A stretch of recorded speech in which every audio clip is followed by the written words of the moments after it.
or Rarieda. Not on this one?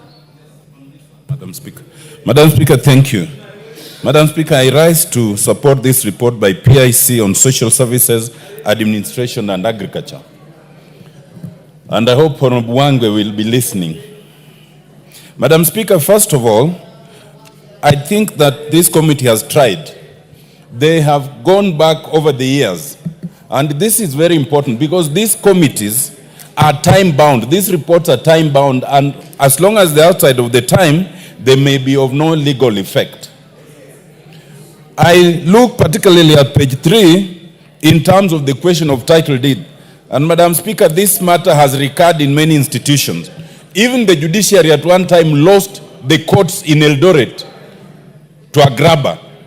And what it must take is a very ruthless, accounting officer, so that any public land that is taken, take it back, then we face the consequences.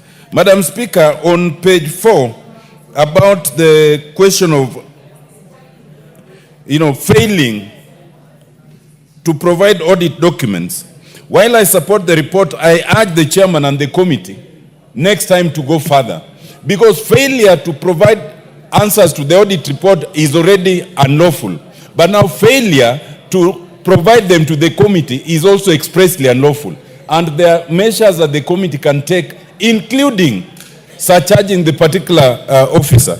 So I'd urge that next time they go further. On page 5, the question of interest, I am totally in agreement with the committee that the accounting officers should ensure interest is surrendered within 7 days.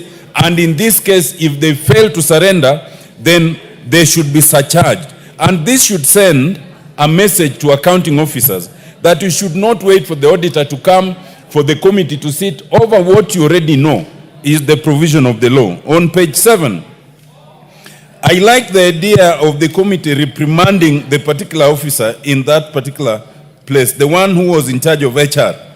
But that now brings me to a different subject. Madam Speaker, I think it is time, when we write this report, we abide by what the Constitution says. The Constitution says people must take personal responsibility for financial impropriety and for doing the wrong things. This idea of saying the accounting officer, the HR officer, does not make them feel the pinch. If it is Otiende Amollo, you should say Otiende Amollo, who was in charge at that time, should be surcharged, and you indicate the amount.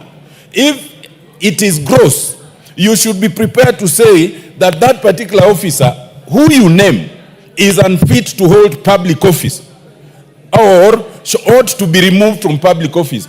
As long as you don't do that, they hide under the banner of a state department and they don't feel the pinch.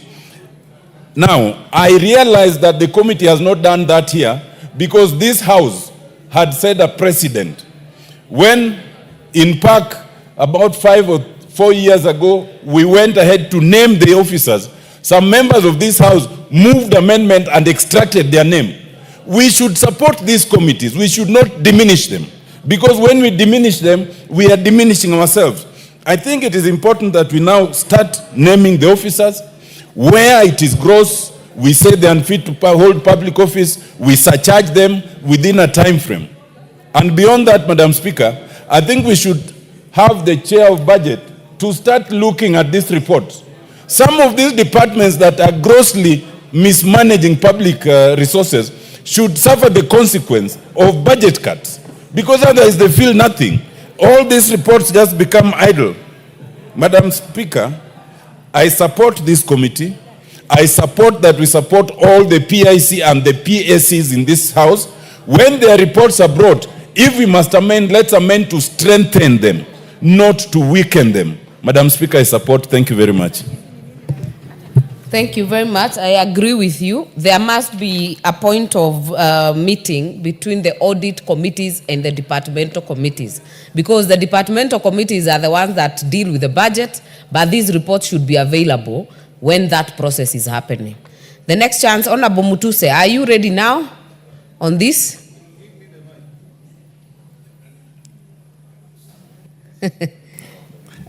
Thank you, Madam Speaker, for granting me the opportunity to contribute on this very important